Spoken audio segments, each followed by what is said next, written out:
Maths में कैसे आप अच्छा स्कोर कर सकते हैं मेरे भाई, तो मैथ्स में मेरा बड़ा सिंपल सा फंडामेंटल रहता है, ज़्यादा बातें नहीं बोलूंगा, बस इतना बोलूंगा कि आपका सिलेबस 100% कंप्लीट होना चाहिए। आज के टाइम पे जो बच्चों में सबसे बड़ी कमी मुझे दिखती है वो ये दिखती है कि वो शॉर्टकट्स में ज़्यादा बिलीव करते हैं। सर 60 दिन 60 मैराथन कर लिया तो हो जाएगा क्या, 50 दिन 50 मैराथन कर लिया तो हो जाएगा क्या। मेरे भाई आप बड़ा क्लियर वे में समझो, यहाँ बात जॉब लेने की है, प्री क्लियर करने की नहीं है। आपका फोकस क्या है कि मुझे बस प्री क्लियर करना है, और मेरा फोकस क्या है कि मुझे आपको इंस्पेक्टर बनाना है। ये दोनों में बड़ा फर्क है। प्री पूरी दुनिया क्लियर कर सकती है, 1 लाख की भीड़ क्लियर करती है, इंस्पेक्टर वो 10,000 बनते हैं। मुझे उस 10,000 की भीड़ को देख के आपको टारगेट करना होता है, ना कि वो 1 लाख लोगों में आपको लाना होता है। तो प्री क्लियर करने के लिए तो हमारे मैराथन्स बहुत यूजफुल होते हैं, कोई दिक्कत की बात नहीं। लेकिन अगर किसी बच्चे को इंस्पेक्टर बनना है तो उसके लिए उसको एक काम करना पड़ता है, और वो है अपना सिलेबस पूरा। ठीक है, सिलेबस आप अपने तरीके से पूरा कर सकते हैं, आप कहीं से भी पढ़िए, कोई भी टीचर से पढ़िए, सब बहुत बेहतरीन पढ़ाते हैं। ठीक है, आप अपने किताबों से भी अपना सेल्फ स्टडी के माध्यम से कवर कर सकते हैं, लेकिन अगर मैथ्स में बढ़िया स्कोर करना है तो सिलेबस कंप्लीट चाहिए, शॉर्टकट नहीं चलेगा। अगर कोई बच्चा बिल्कुल फ्रेशर है, जो ग्रेजुएशन करके आया है बेचारा, जो 12th करके आया है, जिसके आंखों में सपने हैं एक इंस्पेक्टर बनने का, तो वो तैयारी कैसे करेगा, तो वो तैयारी कंप्लीट मैथ्स पढ़कर ही करेगा। वो भी अगर ये सोचे कि 2 महीने में एसएससी हो जाएगा, फिर तो 2 साल वाला पागल है, जो 2 साल से तैयारी करके बैठा और इंतजार कर रहा है वैकेंसी आएगी, फॉर्म भरेंगे, सिलेक्शन लेंगे। तो इस तरीके से पहले चीज़ों को समझिए आप कि अगर आप फ्रेशर हैं, बिगनर है, तो आपको सबसे पहले सिलेक्शन लेने के लिए आपका सिलेबस का कंप्लीट होना जरूरी है। अब बात करते हैं सिलेबस कंप्लीट करना है तो क्या कैसे कर लेंगे, किरण की किताब उठाई खुद से सॉल्व करना शुरू कर दिया, ऐसे नहीं होता मेरे भाई। मैं बच्चों से देखता हूँ, मिलता हूँ, जो अप्रोच होते हैं ना वो वाहियात, मतलब जिसको हम बोल सकते हैं वाहियात। क्यों? क्योंकि मेरे भाई जिस तरीके से वो एक्स मानकर कर रहे हैं, तो वो उनको भुलाना भी बाद में एक्स की तरह ही पड़ता है। और जब एक्स को बुलाते हैं ना तो कष्ट ही होता है, फिर आपको भी पता है कितना कष्ट होता है यहाँ पे। तो मेथड्स को भी बुलाने में कष्ट ही होगा, फायदा नहीं होगा मेरे दोस्त यहाँ पे। ठीक है, पहले तो आप एक्स मानकर सीखते हो, फिर उसको एक्स की तरह बुलाते हो। क्यों इतना करना मेरे भाई?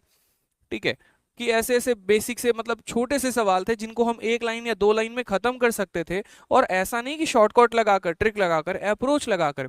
मैं कभी भी नहीं कहता कि मैं शॉर्ट ट्रिक्स पढ़ाता हूँ, मैं हमेशा कहता हूँ मैं स्मार्ट अप्रोच सिखाता हूँ। ठीक है, शॉर्ट ट्रिक्स में स्मार्ट अप्रोच में बहुत डिफरेंस होता है। ट्रिक कई जगह लगते हैं, कई जगह फेल हो जाते हैं, अप्रोच आपको रास्ता बताता है कि सवाल ये था, सॉल्यूशन ये था, तो पहुंचना कैसे है। और वो जो अप्रोच बच्चा सीखता है ना, तो किसी भी तरह का सवाल हो, भाषा चाहे कैसी भी हो, वो खुद से लगाना सीखता है। मेरी बात आप समझ रहे हैं बड़े ध्यान से? तो वो अप्रोच आपको सीखना है, वो अप्रोच इसीलिए सीखना है क्योंकि आपको भी पेपर 9 मिनट में खत्म करना है। ठीक है, तो कभी भी आप सवालों को जब सॉल्व करते हैं तो आप स्मार्ट अप्रोच पर काम किया करिए, वो आपके लिए बहुत ज्यादा फायदेमंद होगा। ठीक है, सेम तरीके से एक और लाइन यहाँ लिखिए कि कई जगह और कई बार पढ़ने से बेहतर है कि एक ही जगह में एक बार अपना पूरा सिलेबस खत्म करें। मैं पहले भी बोलता हूँ, थोड़ा सा यहाँ से कवर कर लिया, थोड़ा सा उनके वीडियो से कवर कर लिया, थोड़ा सा वहां से कवर कर लिया, इससे बेहतर है एक अच्छे एजुकेटर को पकड़िए, वहां से बढ़िया से ढंग से पढ़ाई करिए आप। ये आपके लिए सबसे बेस्ट फंडामेंटल होगा। फॉर्मूला बुक क्यों निकाली, वो भी तो यही कंसेप्ट है कि अलग अलग जगह से फॉर्मूला को आप इकट्ठे करते हो, कभी किसी के पीडीएफ से, कभी किसी के वीडियो से, कभी कोई मॉक टेस्ट से। क्यों ना आपको एक ही जगह पर सारी फॉर्मूला दे दी जाए ताकि आपका उद्धार हो जाए। बताइए कि लास्ट टाइम में आप 1 घंटे में वो स्मार्ट स्टडी कर पाओ, ना कि वो हार्ड स्टडी कर पाओ।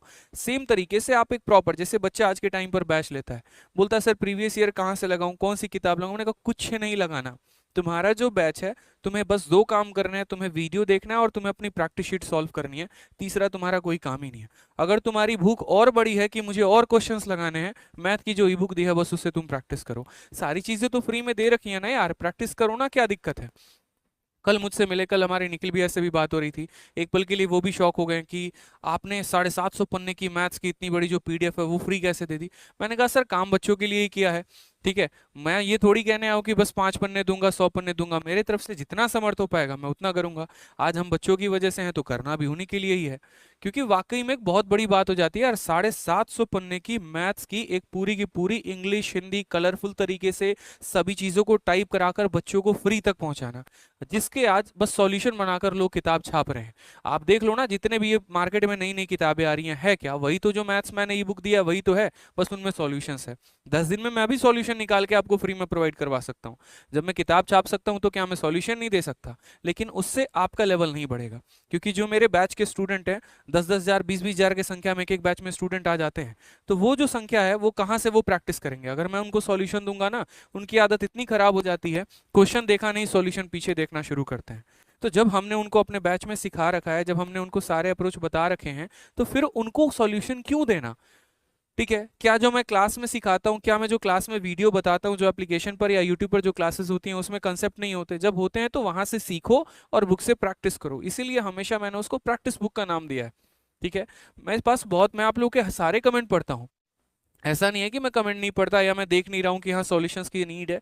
लेकिन मेरे भाई सॉल्यूशन की नीड हम नहीं दे सकते, रीजन आपको आदत लग जाएगी वो सहारे की, और वो सहारा मैं आपको देना नहीं चाहता कि आप अभी से शुरू से सहारा बनो। अगर आपको डाउट है तो पूछो ना, डाउट ग्रुप है अपना, मैथ्स का डाउट ग्रुप है, बच्चे पूछते हैं वहां पे, उनको स्मार्ट अप्रोच के माध्यम से ही सॉल्यूशन मिलता है और बच्चा बच्चे को ही बताता है। तो आप मैथ्स डाउट ग्रुप में अपना क्वेश्चन डाला करो जो टेलीग्राम पर है। ठीक है, टेलीग्राम पर जाओ, सर्च करो maths doubt group by Aditya Ranjan, वहां पर सर्च करोगे, क्वेश्चन भेजोगे, एक से एक धुरंधर टॉपर बैठे हैं, आपको बताएंगे क्या करना है। तो सारा चीज तो चैनलाइज मैंने कर ही रखा है, पढ़ना बस आपको है। ठीक है।